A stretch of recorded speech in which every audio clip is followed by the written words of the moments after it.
I'd just like to have a wee chat about what was like going to Portabello for the day.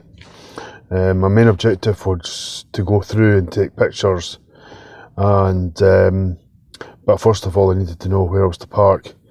And I looked online. I knew there was a couple of places I could go, but sometimes when you go there you're like, oh my god, where do I go?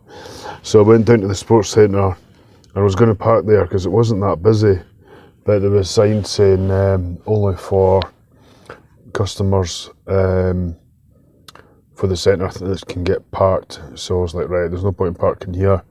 And there's a couple of bits outside it, but I thought, nah. So I drove right through Portabello High Street, and then as I was going out, the main high street, there was car park spaces along the left hand side, and I thought, you know what, I'll just park here. And it wasn't until I took the bike off the rack and cycled down. There's one of the wee side streets going towards the beach.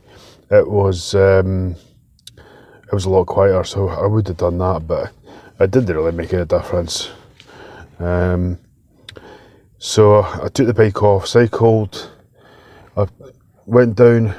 It was almost like 3/4 of the way up, so I wasn't that far away from the north side. But I cycled to the end, turned round and cycled back the other way, past the swimming pool. It's got scaffold on it just now, and there was a couple of arcade places which me and my brother used to go when we were kids, and there's plenty of lights in that place, all shining bright. I'd been there years ago, but when me and my brother were probably about 8, 9, and I thought it would be like, oh, I remember that, but there really wasn't that much to remember, to be honest. There was a swimming pool and the entrances to the arcade, and there was a quite a wide part in the path, and I thought, oh, I remember Punch and Judy, and that used to be here, and that's about the only thing that kind of triggered my memory. To be honest, it was a bit of an anticlimax, to be honest. I mean, I'm glad I went, but I would like to go maybe on a Sunday or Saturday morning when the sun's just coming up, and maybe seeing people working on the path or someone maybe sweeping up, taking some pictures of them. There was a metal detector chap working away on the beach, but the light was really flat, and I thought, I'm not even going to bother. And the guy looked quite busy what he was doing. I thought, I'm not going to interrupt him. But I cycled back and forth, and then as soon as I kind of got a bit busy, like round about the cafe area, I was far too busy. So I just dismounted and walked along with my bike, which was fine. But I just found that with the camera, cycling and taking pictures is not great. I mean, it's great for you, like, oh, I need to get to the other side quickly. But you find that by the time you get yourself set up, the whole scene's changed. Like, there was one part I was wanting to try and take a picture of the pier.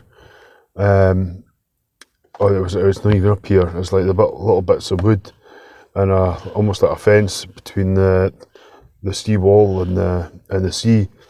And a couple of folk went into the camera. I mean, it wouldn't have bothered me. I would have been quite happy taking a picture, but I thought they might get a bit cheesed off, so I'll just leave it. There was a couple of dog walkers and that. You're trying to cycle around them, and it's like, oh my god, little wee dogs and that. You're like, hope it doesn't bloody turn round, but you take your time, it's fine. But so I went to the ocean terminal, and I was a bit surprised. It was all free parking. I didn't even know that. So I went, parked up, and as usual, hardly any signs. Managed to park up, got to the main entrance for the left, and I marked down D in my wee card. Went down the left, and I thought, right, make sure I know where I'm going. But honestly, that would be so easy to get lost in there, because you go out the Debenhams and then the main foyer bit, and there's no sign as to how you get to the left. And I don't know if you can get to the top and then along and down. I'm not sure. So basically, I was a bit like, as I was going through the shop, I was like, oh, better make sure I know where I'm going. Try not get lost too quickly. But luckily I know from my north and the south, so I know exactly what way I was looking at. There was the restaurants looked really fantastic. So it was quite busy, so I never bothered going in. I don't feel comfortable going on my own. I was thinking about going in front of Benny's because you can get like almost like private wee tables. And I'm sure the last time I went to the big open part, I'm sure it was like a help yourself buffet, but when I was there, it was nothing. It was nothing like that. And there was a posh one, Zinnies or something. It was like really smart. But I thought that's too posh. And to be honest, I wasn't even that bothered. So I came out, jumped in the car, and as usual, the beautiful light in the sky. It was like sugar. I should have had my camera here. And I was just too hungry. I was like, food. And so I jumped in the car, went along to Toby Calvary, went in there, really nice. I drove it in the car park and there was hardly any cars, and I was like, is this place open? And so I went in, beautiful waitress. Oh, she's beautiful she's beautiful and tall. Nice figure, actually gorgeous actually, she's fucking lovely. She was like, can I help you? And I said, just table for one please. And she goes, well, let's do you. And I was like, yep. So I had a nice pork stuffing and a Coke. I think it was under a tenner for the two of them. I was going to go for a pudding, but I thought, no bother. It wasn't until I went to the toilet I could see all the cavalry. And I was like, sugar, I could have had all that. Not all at once, but I could have had some of it. So the first part from Granton to Edinburgh, some of the parts are pretty bad. But I think it would be nice to take pictures of like the British gas offices. There's a part at the start where Alien Rock were the boats, and that would be nice, taking some pictures in that round there. And some of the big massive posh flats, they're really nice. And there was a Scottish, God, what was that big massive fancy government building? I think it's Scottish office actually. It was sitting there, that was bloody bold. And the shopping centre itself, they had the Royal Yacht Britannia. I'm not sure, but it might be the entrance onto the boat. But they had a Lego of the Royal Yacht Britannia, and it was quite smart actually. And then there was pictures in the back wall with Prince William and Kate on the wall, and there was the photographs was lit from behind. And yeah, it was really smart. What a difference to the photograph it made. I think there was Princess Anne, or was it the other one? I think the other one was Prince Charles, but it wasn't Lady Diana. I think I'm maybe making that one up. It was but very smart. One of the lads walked past, looking well dapper, straight out eating. And there was quite a funny, well, I wouldn't say it was a funny thing, it was quite a poignant thing. The Women's Refuge had asked the ladies to take pictures and maybe put a wee statement underneath as to how they felt. And one of them had put a picture of a metal fence with a blue sky behind it. Another person took a picture of a lock. Another person took a picture of 5 bin bags in a skip. But it was generally how they were feeling, trapped, locked in. One of them said that they didn't feel they had been listened to by anyone or their community. And there was one that was probably the worst of the lot, was, or the complexities of the situation they found themselves in, is that as the mother is trying to sort the kids out from the traumatic experience and trying to get them emotionally calmed down, at the same time they've got to go to these courts and their dad is basically seeking access to get them back. So it's like, what a bloody mess. It certainly didn't put men in a very good light. I just wondered what Katie Hopkins would think of something like that. As women just being playing the victim, or are they genuinely fucking pissed off with fucking the way guys treat them? But I mean, it's either or. You might, maybe women should rely on. And that sounds so controversial, but you're like, should women rely or put themselves in a position that they rely on men? But that's the whole setup, though. The woman looks after the kids, and the man brings in the money, or vice versa.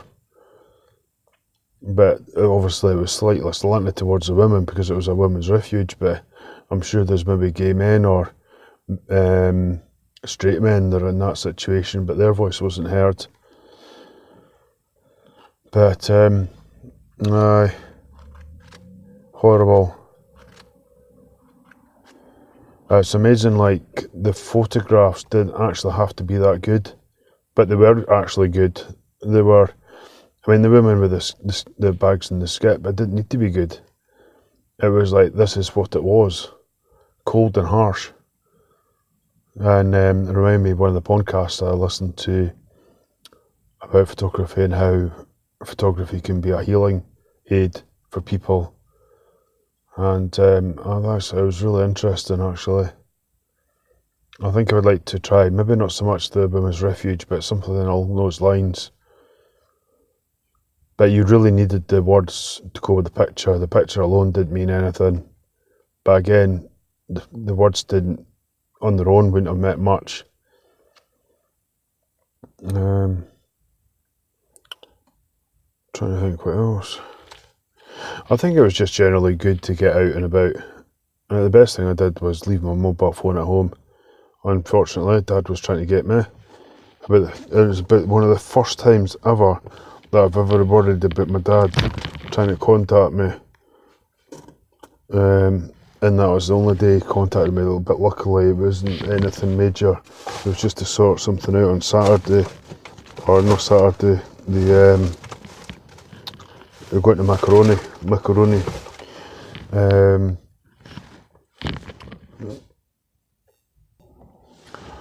So I did enjoy it. I think it's so easy to talk yourself out of it. I mean, that traffic, the way that the road went, I basically drove into the multi-storey car park, not really having an opportunity to turn back round. But once I was in it was fine. Whether I'll go back or not, I don't know. I think it's probably going along to Portabello and that, parking the car there. I think that's probably a good one. And I can cycle along in the morning when it's a lot quieter, and I can fly along and then see what there is to offer. But I left something like half 11. I was in the car having cycled and wrote a wee bit about what I'd done. It was half 1, and then I'd gone to the shopping centre, went around the shop, went back in the car. It was something like half 2. And then still went to the, before I got to Portabello, I got one of these at Sue Ryder charity shops, the Buddha.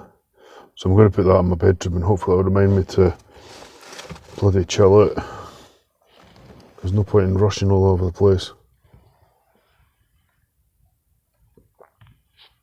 But I'm going to try and use the opportunity for like Portabello for going away and doing some writing, creative writing, because there's far too much distractions at home. But I really want to get somewhere where I jump across the Forth Road Bridge and there's something there that's easy to get to, and it's not too much hassle. But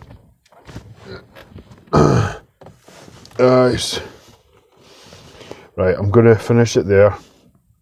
That was a wonderful experience. I thoroughly enjoyed it. It would be nice if it was a bit warmer, but overall, perfect.